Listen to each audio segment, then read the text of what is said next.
Hello दोस्तों, मेरा नाम पंकज है और आप लोग का मेरे चैनल बेसिक्स पे स्वागत है। आज हम लोग फिर से Patna high court assistant mains के एसे राइटिंग प्रोग्राम में आज अपने चौथे टॉपिक माइग्रेशन के साथ हाजिर हैं।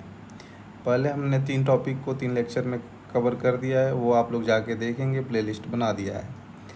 आज माइग्रेशन पे लिखा है, इस पे कोई ख़ास टॉपिक ऐसे का टॉपिक नहीं बनाया क्योंकि मैं इसमें इंटरनेशनल, नेशनल और बिहार के सारे कॉन्टेक्स्ट को कवर ऑलमोस्ट कर दिया है। अगर आपके पास थोड़ी बहुत भी एनालिटिकल स्किल है और राइटिंग की प्रैक्टिस है तो इसमें थोड़ा बहुत भी अगर चेंज करेगा तो आप अपने हिसाब से डील कर लोगे। ठीक है। मैंने कोई टॉपिक नहीं बनाया, डायरेक्ट उसी पे आ गया हूँ। अभी लिखा है जस्ट आप लोगों के लिए शेयर, और अभी मैं वीडियो डाल भी रहा हूँ, लेक्चर बना रहा हूँ। आप लोग पैनिक न करें। 15 जो टॉपिक का मैंने कमिटमेंट किया है मैं एनी हाउ पूरा कर दूंगा। मुझे भी पढ़ना पड़ता है, देन लिखना पड़ता है और फिर आप लोग के लिए लेक्चर बनाना पड़ता है। कभी कभी यूट्यूब पे वीडियो अपलोड करना भी बड़ा टफ टास्क हो जाता है क्योंकि मेरे पास लिमिटेड रिसोर्स हैं। तो आप लोग थोड़ा कोऑपरेट करेंगे and definitely I will fulfil my commitment. Don't worry, एकदम करूँगा ये। चलिए हम लोग डायरेक्ट अपने टॉपिक पे आते हैं। ये इंट्रो पार्ट है, यहाँ पे माइग्रेशन का इंट्रो पार्ट है। डेफिनेशन से शुरू किया है। माइग्रेशन क्या है? Change in the place of residence है। माइग्रेशन में क्या करते हैं? अपने आवास को बदलते हैं, एक जगह से दूसरे जगह जाते हैं, मूवमेंट करते हैं, क्रॉस करते हैं पॉलिटिकल बॉर्डर्स को, और rest to a place for a purpose. ये क्यों करते हैं? कोई काम से करते हैं, या तो एम्प्लॉयमेंट के लिए जाते हैं, या तो एजुकेशन के लिए जाते हैं, या तो मैरिज के लिए जाते हैं। अब देखो इस इंट्रो को भी आप खोल सकते हो। जब पॉलिटिकल बॉर्डर की बात करते हैं ना, तो एक इंटरनेशनल माइग्रेशन होता है, इसमें नेशन का पॉलिटिकल बॉर्डर क्रॉस करते हो। देन इंटर स्टेट माइग्रेशन होता है, जब किसी स्टेट का पॉलिटिकल बॉर्डर क्रॉस करते हो। एक इंट्रा स्टेट माइग्रेशन होता है, जब स्टेट के अंदर ही आप माइग्रेशन करते हो। एक इंटर डिस्ट्रिक्ट होता है, उसी तरह से इंट्रा डिस्ट्रिक्ट होता है। तो ये आपका इंटरनेशनल माइग्रेशन हो गया, और इसको आप इंटरनल माइग्रेशन के हेडिंग में डाल के एक दो पैराग्राफ बढ़ा सकते हो। तो इसको बोलते हैं एनालिटिकल स्किल, और राइटिंग की प्रैक्टिस है तो आप उसको उस तरह से जगह बना के लिख दोगे। ठीक है। पर्पस में आप एम्प्लॉयमेंट आ गया तो देन एम्प्लॉयमेंट को भी खोल के लिख दोगे कि एक एम्प्लॉयमेंट होता है, डेली मूवर होते हैं, एक जाके वहीं पे महीने के लिए रह जाते हैं, एक 6-6 7-7 महीने के बाद आते हैं। सेम एजुकेशन पर्पस के लिए जाता है। देन एक मैरिज के लिए माइग्रेशन होता है। जनरली लड़कियां करती हैं, अपने प्लेस को छोड़ के परमानेंटली चली जाती हैं। हाँ, तो इस तरह से आप इसको टॉपिक को खोल सकते हो। ठीक है। तो ये हमारा इंट्रो हो गया। तो इंट्रो के डेफिनेशन में ही बहुत सारा पॉइंट है जिसको आप पैराग्राफ बना के लिख सकते हो। ठीक है। और आपको तो हार्डली 200 से 300 या 400 वर्ड्स में लिखने हैं, तो सारा कुछ मैं डाल नहीं सकता। ओके। देन हम लोग आगे बढ़ते हैं। तो हिस्ट्री पे जब जाएंगे तो क्या है, हम लोग बोलते हैं कि migration is not a new phenomena. ये कोई नया चीज़ नहीं है, रैदर बल्कि it is a natural phenomena. ये मतलब स्वाभाविक है, नेचुरल है, ये प्रकृति का ही देन है। Which is as old as human race itself. जब से ह्यूमन रेस आया है ना, तब से माइग्रेशन हो रहा है। आप जब पढ़ोगे ना तो मतलब फर्स्ट इंटरनल माइग्रेशन जब पढ़ोगे, ये अफ्रीका का मैप है ना, ऐसा ही कुछ अफ्रीका है, गलत मैप बन गया, मतलब मान लो आदत नहीं है, आदत छूट गई एक्चुअली, आदत तो है ही। अफ्रीका कुछ आपका ऐसा है ना, तो ऐसा है कुछ। ये इथोपिया का रीजन है, यहाँ से माइग्रेट करके people then rest of the world ये लोग ट्रैवल किए थे। ये पहले मतलब इनिशियल जब ह्यूमन सिविलाइजेशन का स्टार्ट हो रहा था, यही था ना, मेसोपोटामियन सिविलाइजेशन से और वगैरह, यहाँ इंडस वैली सिविलाइजेशन से ऐसे आओगे तो इंडिया यहाँ पे है। ठीक है। तो यहीं से सारा माइग्रेशन हुआ था एंशियंट टाइम पे। तो इसीलिए बोला जाता है कि जो सिविलाइजेशन, ये जो है ना माइग्रेशन का जो प्रोसेस है ना, ये as old as human races itself. जब से ह्यूमन रेसेस धरती पे है तब से माइग्रेशन हो रहा है। ठीक है, इसको हम लोग समझेंगे। It happen in series of event, एक बार नहीं हुआ, कई बार, कई इवेंट्स में हुआ। ठीक है, events, series of events from ancient time to till now, it अभी तक कंटिन्यू है। अभी मैंने बताया कि जब प्री हिस्टोरिक पीरियड बोलेंगे, जब उस समय हिस्ट्री नहीं लिखी जाती थी, तब इथोपिया से लोग किस तरह से पूरे वर्ल्ड में फैले, अभी बताया ना, यहाँ से अफ्रीका से लोग माइग्रेट करके पूरे वर्ल्ड में गए। देन कई बार माइग्रेशन हुआ, लेकिन अब उतना सारे सीरीज़ को लिखना मुश्किल है। लेकिन मैंने कुछ को यहाँ एग्जांपल में मेंशन किया है कि मॉडर्न टाइम मान लो आप 17 से 50 या उसके बाद से आप मान सकते हो मॉडर्न टाइम स्टार्ट हो गया। उससे पहले क्या हुआ था, एज ऑफ एक्सप्लोरेशन था। वास्को डी गामा इंडिया आया था ना 1498 में। उसी तरह से क्रिस्टोफर कोलंबस अमेरिका चला गया था।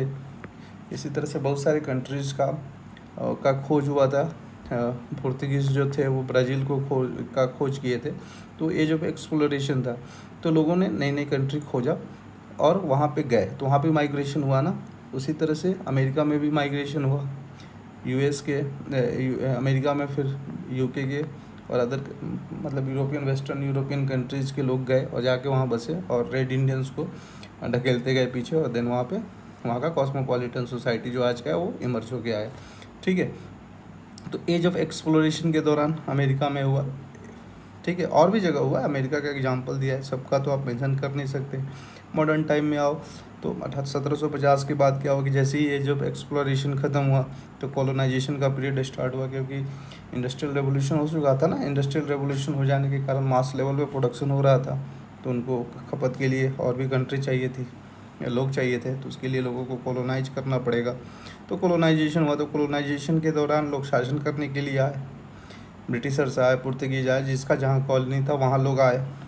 ठीक है, तो मॉडर्न टाइम में इस तरह से कॉलोनाइजेशन के कारण वहाँ पे माइग्रेशन हुआ, इंडस्ट्रियलाइजेशन के कारण माइग्रेशन हुआ। इवन जब ये लोग वाइट पीपल जब आए और वेस्टर्न यूरोप के, और उन्होंने किसी कंट्री को कॉलोनाइज किया, तो उन्होंने स्लेव बनाए और इनवॉलेंट्री स्लेव ट्रेड भी किया, जिसके कारण मॉडर्न टाइम में आपका माइग्रेशन हुआ। ठीक है, इन इंडिया तो तीन हो गए ना।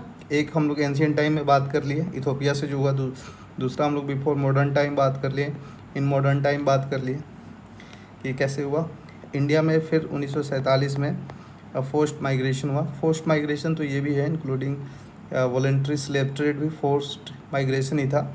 इंडिया में मतलब माइग्रेशन को अगर बहुत ज़्यादा अगर विजिबल रूप में देखना है तो वो कब हुआ, जब इंडिया पाकिस्तान का पार्टीशन ऑफ इंडिया हुआ।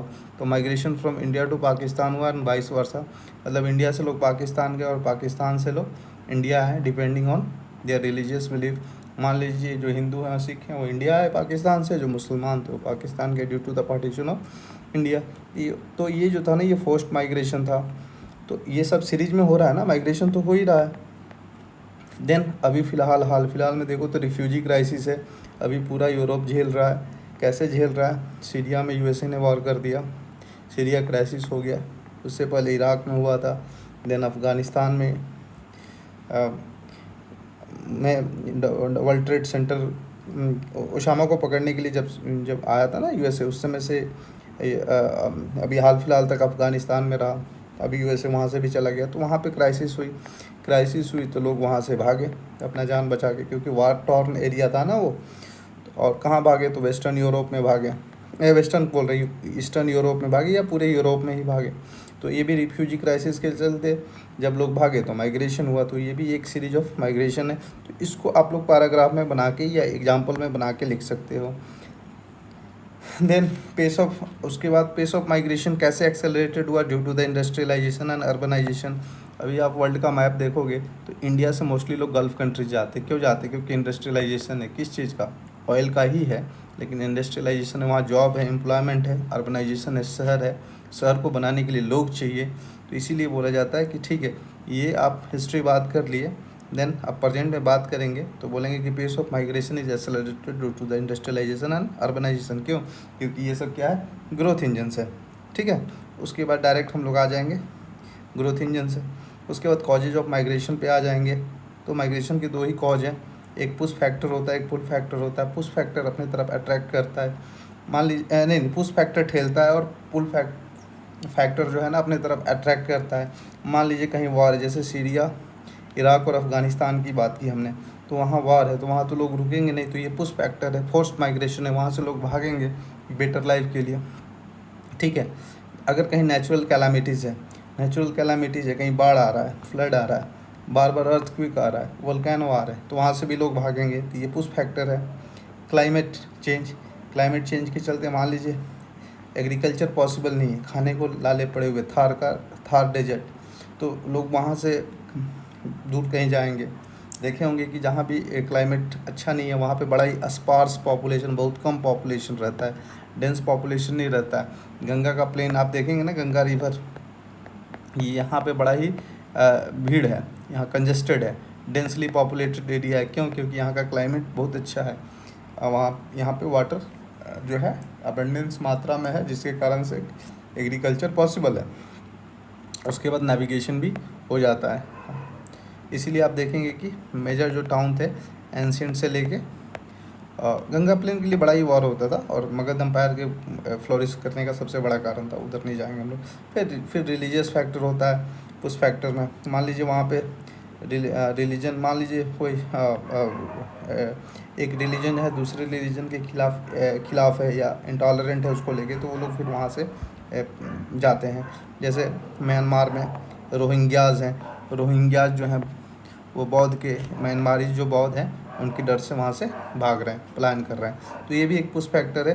कभी कभी रिलीजियस बिलीफ जो होता है ना, रिलीजियस फैक्टर पुल फैक्टर के रूप में भी काम करता है, वो देखेंगे कैसे। पुल फैक्टर में अगर हम लोग बात करें तो एजुकेशन, अगर मान लीजिए दिल्ली में अच्छा एजुकेशन है तो आप जाते हो, एम्प्लॉयमेंट है दिल्ली में तो जाते हो, बेंगलोर में एम्प्लॉयमेंट है तो जाते हो, तो ये पुल फैक्टर है, क्योंकि वहाँ का इंफ्रास्ट्रक्चर अच्छा है, गवर्नेंस अच्छा है। अगर गवर्नेंस अच्छा है और आप वहाँ सेफ़ महसूस कर रहे हो, शहर में जनरली लोग सेफ़ महसूस करते हैं क्योंकि गवर्नेंस अच्छा होता है, इसलिए जनरली लोग शहर में जाके घर बनाते हैं। ठीक है, तो गवर्नेंस भी एक पुल फैक्टर है जिसके कल चलते माइग्रेशन होता है। इनोवेटिव माइग्रेशन होता है। Innovative migration in the sense कि कोई स्टार्टअप कल्चर आजकल है, तो कोई चाहता है कि हम कोई स्टार्टअप, कोई बिजनेस चलाएं, और यहाँ पॉसिबल नहीं है, उसका क्लाइमेट यहाँ पे नहीं है, इन्वायरमेंट यहाँ पे नहीं है, तो जनरली लोग उसके लिए उस जगह पे जाते हैं। जैसे बेंगलोर हमारा स्टार्टअप हब है, तो लोग वहाँ पे अपने बिजनेस के लिए जाते हैं। तो ये सब पुल फैक्टर है। हाँ, एक और पुल फैक्टर के रूप में मैंने बोला था ना, यहाँ पे भी रिलीजियस बिलीफ आएगा या रिलीजियस फैक्टर आएगा। रिलीजियस फैक्टर मतलब क्या होगा? मक्का का क्लाइमेट उतना अच्छा नहीं है, ठीक है, desert area, still people use to go there. क्यों? क्योंकि वहाँ पे उनको दर्शन करने जाना है, उनको अच्छा लगता है। कुछ हम हिंदू में भी आप देखते होंगे कि कुछ लोग हिमालय में जाके रह जाते हैं, वहाँ पे पूजा पाठ करते हैं। क्यों करते हैं? कि उन्हें शांति चाहिए, या उन्हें लगता है कि वहाँ पे भगवान से मुलाकात होगी, या कुछ उनका अपना बिलीफ सिस्टम होता होगा। तो इस कारण से भी माइग्रेशन होता है। ठीक है, तो हमने क्या क्या पढ़ लिया? माइग्रेशन का डेफिनेशन पढ़ लिया, हिस्ट्री पढ़ लिया, प्रेजेंट टाइम में क्या उसको फोर्स कर रहा है, कैसे एक्सेलरेट कर रहा है माइग्रेशन, वो देख लिया हमने। ठीक है, क्या कॉजेज हैं, कॉजेज में भी हमने देख लिया, पुश फैक्टर और पुल फैक्टर को देख लिया। ठीक है, सब में एक दो एग्जांपल देके आप लिखेंगे ना, बहुत सारे वर्ड्स हो जाएंगे। ठीक है, चलिए आगे बढ़ते हैं। उसके बाद अब आते हैं हम लोग टाइप्स ऑफ माइग्रेशन में आते हैं। टाइप्स ऑफ माइग्रेशन में भी आप आइएगा तो कई तरह से आप माइग्रेशन को टाइप में डिफाइन कर सकते हैं, लेकिन मैंने यहाँ पे थोड़ा सा ऐसे के पर्पज़ से इसको ज़्यादा सूटेबल समझा। जैसे सबसिस्टेंस माइग्रेशन होता है, जनरली बिहार में होता है।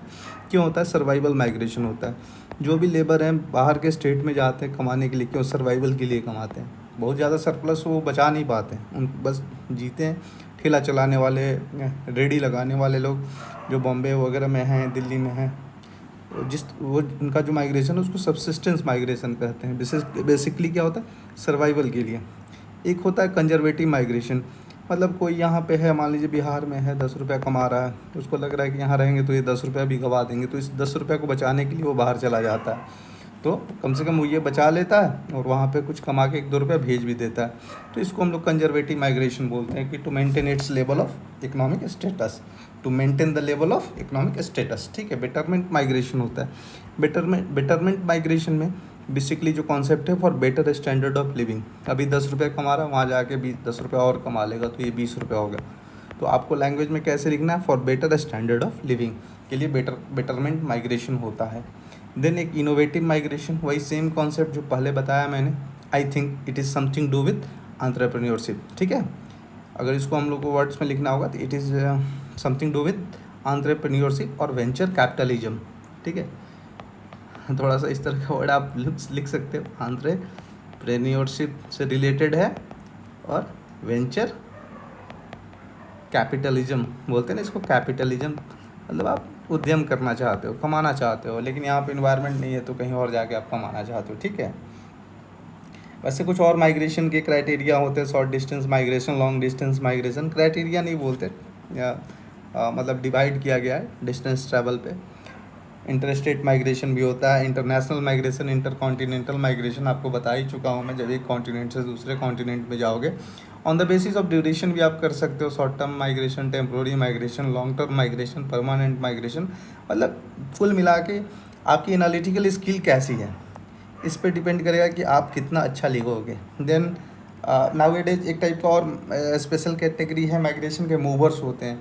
Mover is added in which, मतलब क्या बोलेंगे, mover refers to a person who moves for short distance and short duration for purpose like employment, education, health, daily businesses, engagement. जैसे हम ही लोग हैं, पटना जाते हैं, दिन भर रहते हैं, पढ़ते हैं, चले आते हैं, या फिर जाते हैं पटना 9 बजे से लेके 5 बजे तक काम करते, फिर घर चले आते हैं। तो ऐसे लोगों को मूवर्स बोलते हैं। मूवर्स मतलब एक दिन के अंदर ही वापस आ जाते हैं, या एक हफ्ते के अंदर ही वापस आ जाते हैं। तो इनको मूवर्स के कैटेगरी में रखा जाता है। ये न्यू टाइप का माइग्रेशन है, ठीक है। जनरली क्या होता है, मान लीजिए मैं अपने डिस्ट्रिक्ट से पटना जाता हूँ, तो उसका पॉलिटिकल बाउंड्री क्रॉस करता हूँ ना जी, और फिर मैं सेम डे रिटर्न आ जाता हूँ, या कपल ऑफ डेज में रिटर्न आ जाता हूँ। तो इसको किस कैटेगरी में रखिएगा, मूवर्स में ही, ठीक है। चलिए, अब बिहार का यहाँ पे बात कर लिया हमने, बिहार का जो बात किया है वो भी देख लेते हैं। बिहार में अर्ब माइग्रेशन का, बिहार का कॉन्टेक्स्ट भी दिया है कि बिहार में अगर 2011 का लेवल देखें, जो भी सेंसस डेटा है उसको देखें, तो हम लोग पाएंगे कि लगभग अप्रॉक्सी में लिखा हूँ मैं 11% अर्बनाइजेशन है, और 89% या 88% समथिंग जो है रूरल एरिया है। तो जब आपके पास शहर है ही नहीं, तो सम अर्बन पॉकेट्स हैं, शहर है ही नहीं तो ग्रोथ इंजन है ही नहीं। अर्बनाइजेशन बोला जाता है ना, कोई भी स्टेट जब आगे बढ़ता है ना, सबसे पहले अर्बनाइजेशन होता है, उससे भी पहले इंडस्ट्रियलाइजेशन होता है। इंडस्ट्री बनेगा तो 100-200 वर्कर आएंगे, 100-200 वर्कर आएंगे तो उनके लिए होटल्स खुलेंगे, उनके लिए रेस्टोरेंट खुलेंगे, उनके लिए सिनेमा हॉल खुलेगा। देन आसपास फिर लोकेलिटी बढ़ेगी, स्कूल्स आएगा, तो वो इंडस्ट्रियलाइजेशन के चलते वो धीरे धीरे छोटे स्मॉल टाउन में डेवलप हो जाता है। देन वो अर्बनाइज हो जाता है एरिया। जैसे आप टाटा को ही ले लो, टाटा वहाँ पे आई, देन टाटा के आने के बाद उसने अपना सारा कुछ सिस्टम बनाया, मतलब सिनेमा हॉल बनाया, जुबली पार्क बनाया अपने एम्प्लॉई के लिए। देन कुछ लोग बाहर से आके बसे, टाटा के लिए छोटी छोटी कंपनियाँ और बनी, उसमें एम्प्लॉई आए, इस तरह से टाटा सिटी बढ़ा ना। उसी तरह से तो इंडस्ट्रियलाइजेशन आएगा, उसके बाद अर्बनाइजेशन आएगा। तो और ये क्या होते हैं, ग्रोथ इंजन्स होते हैं। क्या होते हैं, ग्रोथ इंजन्स। अगर किसी स्टेट को आगे बढ़ना है ना, एम्प्लॉयमेंट जनरेट करना है ना, तो सबसे पहले वो इंडस्ट्रियलाइज होगा, देन अर्बनाइज होगा। बिहार में केस थोड़ा उल्टा है। बिहार क्या है, लेस अर्बनाइज है, तो इसी कारण से लेस इंडस्ट्रियलाइज है, इसलिए लेस अर्बनाइज है, इसलिए क्या हो है, लेस ग्रोथ इंजन्स है, ठीक है। जब लेस ग्रोथ इंजन्स है तो वही चीज़ लिखे, लो इंडस्ट्रियलाइजेशन है। फिर जब इंडस्ट्रियलाइजेशन ही कम है तो लेस एम्प्लॉयमेंट है, लेस एम्प्लॉयमेंट है तो आप एग्रीकल्चर पे ज़्यादा डिपेंडेंट है। और एग्रीकल्चर भी इंडिया में, बिहार में क्या है, सब्सिस्टेंस इन नेचर है। बस आप पैदा करते हो खाने के लिए, ऐसा नहीं कि सरप्लस आप पैदा करते हो कि आप बाहर बेच के कुछ पैसा अर्न कर सको, तो सब्सिस्टेंस इन नेचर है। इसके चलते क्या होता है कि अब आपकी पॉपुलेशन लगातार कंटिन्यू इंक्रीज कर रही है, तो फिर आपकी मार्जिनल प्रोडक्टिविटी जो है वो लो हो जा रही है। मान लीजिए 10 आदमी से एक खेत को जोता जा सकता है, लेकिन आपके पास काम नहीं है, तो 12 आदमी भी अवेलेबल हैं, तो वही खेत को जोत रहे हैं। तो जो काम 10 आदमी से हो सकता था वो अब 12 आदमी कर रहे हैं, क्योंकि उनके पास काम नहीं है। तो मार्जिनल प्रोडक्टिविटी लो हो जाएगी ना। थोड़ा टेक्निकल हो गया, उधर नहीं जाएंगे। अब बस इतना ही समझो कि लो अर्बनाइजेशन, लो इंडस्ट्रियलाइजेशन से लो अर्बनाइजेशन, इसलिए less growth engines, less growth engines तो लो इंडस्ट्रियलाइजेशन, इसके कारण से लेस एम्प्लॉयमेंट, इसलिए लोग एग्रीकल्चर पर डिपेंडेंट है। और एग्रीकल्चर जो है सब्सिस्टेंस इन नेचर है, इसलिए मार्जिनल प्रोडक्टिविटी लो है। और इस कारण से लोग फोर्स्ड हैं माइग्रेशन करने के लिए। किस चीज़ के लिए बिहार में माइग्रेशन करते हैं, एजुकेशन के लिए, एम्प्लॉयमेंट के लिए, हाई स्टैंडर्ड ऑफ लिविंग के लिए। नॉर्दर्न बिहार की स्पेशली बात करें तो वहाँ नेचुरल कैलामिटीज़ है, हर साल फ्लड आता है, लाइटनिंग आती है। इस कारण से भी वहाँ के लोग माइग्रेट करके दूसरे जगह जाके बस जाते हैं, क्योंकि जैसे ही फ्लड आएगा, नेचुरल कैलामिटी आएगी, तो जो भी उनके इंफ्रास्ट्रक्चर हैं वो उजड़ जाएंगे। और गरीब, और पता ही है आपको कि अगर कोई डिजास्टर आता है तो सबसे पहले पुअर को ज़्यादा इफेक्ट करता है, और थोड़ा बहुत वो कमा के रखते हैं वो भी ख़त्म हो जाता है, तो इसलिए वो माइग्रेट कर जाते हैं कमाने के लिए। इसलिए बिहार से भर भर की ट्रेनें जाती हैं दूसरे स्टेट में। यहाँ बोलते हैं ना हम लोग लेबर सप्लायर हैं, ठीक है। तो ये बिहार का भी पूरा कंटेक्स्ट हो गया। ये बहुत कम में है, लेकिन इसको आप जब सबको खोलिएगा ना तो बहुत ज़्यादा हो जाएगा, ठीक है। कंसिक्वेंसेस की बात करते हैं तो क्या क्या कंसिक्वेंसेस होता है। तो जब भी कंसिक्वेंसेस में बोलेंगे तो डेमोग्राफिक एट्रीब्यूट्स चेंज हो जाएगा, सोर्स का भी, जहाँ से लोग निकल के गए, और डेस्टिनेशन का भी। कैसे चेंज होगा? जहाँ से लोग गए वहाँ पे क्या होगा, डेमोग्राफिक डिविडेंड कम हो जाएगा, कमाने वाले लोग कम हो जाएंगे, डेमोग्राफिक डिविडेंड यहाँ कम हो जाएगा, और यहाँ पे क्या होगा, बढ़ जाएगा, डेस्टिनेशन पे बढ़ जाएगा ना, क्योंकि जो भी माइग्रेट करेगा वो कमाने के लिए जाएगा ना, वहाँ जाके काम करेगा, तो ज़्यादा लेबर सप्लाई रहेगा। तो जब जो चीज़ का ज़्यादा वैल्यू हो जाएगा, लेबर सप्लाई रहेगा, तो उनको काम मिलेगा थोड़ा, ठीक है। तो वहाँ पे डेमोग्राफिक डिविडेंड बढ़ जाएगा, और यहाँ पे डेमोग्राफिक डिविडेंड कम हो जाएगा। मतलब मेन ज़्यादा यहाँ से चले जाएंगे तो वीमेन ही बचेंगी ना यहाँ पे, या बूढ़े बचेंगे, तो ये तो डिपेंडेंट पॉपुलेशन है। उसके बाद फिर यहाँ पे जब यहाँ से लोग माइग्रेट करेंगे तो सोर्स रीजन में क्या हो जाएगा, लेस पॉपुलेशन हो जाएगा, और डेस्टिनेशन में हाई पॉपुलेशन हो जाएगा। तो इस तरह से डेमोग्राफिक एट्रीब्यूट चेंज होगा, ठीक है। अब जब और भी चेंजेज होंगे उतना नहीं जाएंगे, थोड़ा थोड़ा। कल्चरल एट्रीब्यूट्स में क्या होगा कि यहाँ से जब लोग कल्चरल एट्रीब्यूट्स में, मान लीजिए गांव से लोग चले जाएंगे तो उनके कल्चर को बचाने वाले कम लोग बचेंगे ना, कल्चर का कंजर्वेशन चैलेंज हो जाएगा। और वही लोग जब डेस्टिनेशन जिस एरिया में चले जाएंगे वहाँ पे उनको अपना कल्चर बचाना बड़ा ही प्रॉब्लम हो जाएगा, क्योंकि वो इंटरमिंगल हो जाएंगे दूसरे के कल्चर से, ठीक है। क्या पता जहाँ गए हैं वहाँ के लोग आपके कल्चर को अप्रिसिएट ना करें, तो आप भी थोड़ा सा दबके ही रहोगे, खुल के नहीं मना पाओगे। पॉलिटिकल एट्रीब्यूट्स में क्या देखें तो जैसे ही लोग यहाँ सोर्स रीजन से चले जाएंगे तो वहाँ पे पुअर पीपल रिप्रेजेंटेशन हो जाएगा, लोग कम हो जाएंगे तो पुअर पीपल रिप्रेजेंटेशन हो जाएगा। और फिर यही लोग जब मान लीजिए सोर्स डेस्टिनेशन पे रीजन पे चले जाएंगे तो वहाँ पॉलिटिकल लॉबी बनाएंगे। जैसे बिहार के ही लोग चले गए हैं दिल्ली में, तो वहाँ पे उनकी संख्या अच्छा खासा हो गई है, तो दिल्ली के डेमोग्राफी को चेंज भी करते हैं, वहाँ के पॉलिटिक्स में अपना लॉबी बना के भी काम करते हैं ताकि लोग उनकी बात सुने। और वही लोग बिहार के लोग हैं, बिहार से चले गए हैं तो उनकी संख्या कम है, ठीक है। तो यहाँ पे पुअर पीपल रिप्रेजेंटेशन हो गया है। मान लीजिए 10 लोग रहते यहाँ पे ना, तो 10 लोग रहते तो 10 लोग वोट करते एक आदमी को चुनने के लिए। अब इसमें से 4 माइग्रेट कर गए तो 6 ही लोग बचे हैं ना, अब 4 दिल्ली में पहुँच गए हैं। तो वहाँ पे पॉलिटिकल लॉबी बना के बोल रहे हैं कि ठीक है हम इस पॉलिटिकल पार्टी को सपोर्ट करेंगे, आप बिहारी कल्चर को प्रमोट कीजिए। तो इस तरह से पॉलिटिकल एट्रीब्यूट्स भी चेंज होता है, समझ गए होंगे आप। इसको अपने वर्ड्स में लिखेंगे। कंक्लूजन में अगर हम लोग पहुँचे तो कंक्लूजन थोड़ा जल्दीबाजी में लिखा है, आप लोग देखेंगे का समझने का प्रयास करेंगे। Migration has both pros and cons, ठीक है, but pros of migration is clearly visible and need to appreciate because it is essential part of survival. देखिए प्रोज और कॉन्स तो दोनों है माइग्रेशन के, लेकिन प्रोज को क्लियरली विजिबल है और नीड टू अप्रिशिएट, इसकी आवश्यकता है अप्रिशिएट करने का, क्योंकि ये आपकी ज़िंदगी जीने के लिए बड़ा आवश्यक है। मान लीजिए हमको यहाँ काम नहीं मिल रहा है तो हमें तो माइग्रेट करना पड़ेगा ना, तो ये सर्वाइवल का मैटर है, ठीक है। तो माइग्रेशन को अप्रिशिएट करना होगा। Always people migrated to different part of world due to varying reason. बहुत सारा रीजन हो सकता है, कहीं लड़ाई छिड़ी हुई है, लड़ाई से बचने के लिए लोग भाग रहे हैं, ठीक है, एम्प्लॉयमेंट के लिए भाग रहे हैं, नौकरी के लिए भाग रहे हैं, ब्रेड टू माउथ जिसको बोलते हैं, ठीक है, ईटीसी के लिए। Migration benefits both. ऐसा नहीं है कि अगर माइग्रेट हो रहा है पीपल सोर्स रीजन से तो डेस्टिनेशन को फ़ायदा नहीं होता। माइग्रेशन जो है बेनिफिट्स दोनों को करता है, सोर्स को भी और डेस्टिनेशन को। अमेरिका किसने बनाया? रोड्स ने तो बनाया ही अमेरिका को, लेकिन ब्रेन ड्रेन वर्ल्ड में जितने भी टैलेंट है ना उसको अपने यहाँ वो बुला के रख लेता है। आपके यहाँ के सुंदर पिचाई हो गए, सत्या नाडेला हो गए, ओबामा हो गए, जितने भी अच्छे लोग हैं, इवन जूइस की लॉबी अमेरिका में बहुत स्ट्रांग है। जितने भी बेस्ट माइंड थे ना उनको अपने यहाँ जगह दिया अमेरिका ने।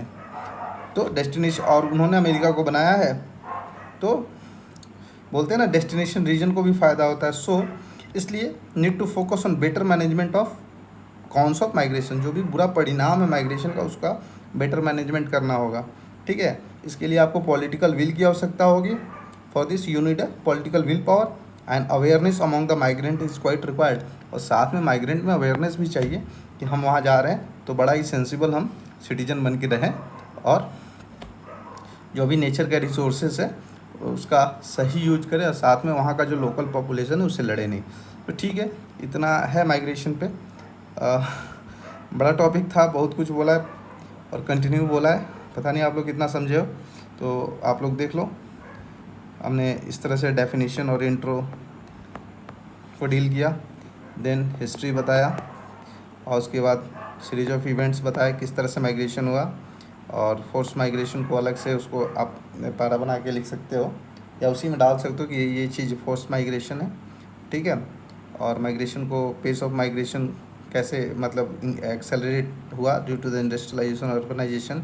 ये दोनों क्या है, ग्रोथ इंजन है। पहले इंडस्ट्रियलाइजेशन आएगा फिर अर्बनाइजेशन आएगा और ये ग्रोथ इंजन का काम करेंगे। कैसे काम करेंगे वो आपको बता दिया मैंने वीडियो में। कॉजेज ऑफ माइग्रेशन ये अलग पैराग्राफ बनेगा, इसमें भी 2 सब हेडिंग आएंगे, एक पुश फैक्टर आएगा एक पुल फैक्टर आएगा। ठीक है, उसके बाद आगे बढ़ेंगे। देन टाइप्स ऑफ माइग्रेशन की बात कर दिया मैंने, सबसिस्टेंस माइग्रेशन, ठीक है, for survival, conservative migration to maintain economic status, वही बेटरमेंट माइग्रेशन वगैरह। फिर बिहार का ये डाल दिया, ये खुद अपने आप में 200 वर्ड हो जाएगा अगर आप ढंग से लिख दो तो, क्योंकि लो अर्बनाइजेशन है, लो अर्बनाइजेशन है तो लो इंडस्ट्रियलाइजेशन है, लो इंडस्ट्रियलाइजेशन है तो लेस एम्प्लॉयमेंट है, लेस एम्प्लॉयमेंट होने के कारण हमारा इनकम कम है, एग्रीकल्चर डिपेंडेंट है, सबसिस्टेंस इन नेचर, इसलिए हम लोग माइग्रेशन करने के लिए मजबूर हैं। माइग्रेशन का पर्पस हमारा एजुकेशन है, एम्प्लॉयमेंट है। जब शहर ही नहीं है तो उस तरह का इंफ्रास्ट्रक्चर ही नहीं है कि ताकि हम एजुकेशन को के इंस्टीट्यूशन को उस तरह से बना सकें। हाई स्टैंडर्ड ऑफ लिविंग भी नहीं है। ठीक है, नॉर्थ बिहार के रीजन को बताएंगे नेचुरल कैलामिटीज, जहाँ साउथ बिहार जोड़ देंगे। साउथ बिहार में क्या है, ड्रॉट, ठीक है, नक्सल का भी प्रॉब्लम है, अब तो थोड़ा ख़त्म हो गया, उसको जोड़ देंगे। कॉन्सिक्वेंस भी बताएंगे किस तरह से डेमोग्राफिक एट्रीब्यूट चेंज होता है, सेक्स रेशियो चेंज होता है, ग्रोथ रेट कम हो जाता है। ठीक है, कल्चरल एट्रीब्यूट्स को बताएंगे कि यहाँ पे अगर लोग चले गए तो कल्चर को बचाना मुश्किल हो जाता है, और जहाँ पे चले गए वहाँ पे कल्चरल कॉन्फ्लिक्ट की चिंता बढ़ जाती है। मान लो अब सीरिया के मुसलमान ज़्यादा यूरोप में बढ़ जा रहा है, तथाकथित, मैं नहीं कह रहा, लोग कहते हैं, तो बोलते हैं ना कि वो वहाँ पे क्लैश हो रहा है क्रिश्चियनिटी और ये मुस्लिम में। ठीक है, पॉलिटिकल एट्रीब्यूट्स में क्या होता है कि जब लोग चले जाएंगे तो पुअर पीपल ऑफ रिप्रेजेंटेशन हो जाएगा, और जहाँ जाएंगे वहाँ पे वो अपनी पॉलिटिकल लॉबी बनाएंगे जितने हैं। कंक्लूजन में बता ही दिया कि दोनों के प्रोज और कॉन्स है, लेकिन माइग्रेशन का फ़ायदा क्लियरली विजुअल है, क्योंकि ये हमारे सर्वाइवल के लिए ज़रूरी है। सर्वाइवल के लिए ज़रूरी इसलिए है कि लोग डिफरेंट रीजन से माइग्रेट करते हैं। कोई जान बचाने के लिए माइग्रेट करता है तो कोई एम्प्लॉयमेंट के लिए माइग्रेट करता है। ठीक है, तो माइग्रेशन और हम लोग पहले ही बात कर चुके हैं कि नेचुरल फेनोमेना है, तो इसको रोकने से अच्छा है कि इसका बेटर मैनेजमेंट किया जाए, इस पर फोकस्ड स्टडी किया जाए। इसके लिए political will power, strong political will power की आवश्यकता होगी, और साथ में जो माइग्रेंट्स हैं उनमें भी अवेयरनेस की आवश्यकता होनी चाहिए, और साथ में जहाँ जा रहे हैं वहाँ के जो लोग हैं उनमें भी होनी चाहिए। तो धन्यवाद, इतना ही है। अब इसको बार बार सुनिए, ठीक है, और देखता हूँ, लगता है बहुत जल्दीबाजी में ये टॉपिक मैंने आप लोग के लिए वीडियो बना दिया है। अगर ज़रूरत पड़ेगी तो दूसरा बना दूँगा। ठीक है, अपलोड कर रहा हूँ, 2:20 हो चुके हैं रात के। ठीक है, धन्यवाद, लाइक और सब्सक्राइब कीजिए, बहुत मेहनत कर रहा हूँ आप लोगों के लिए।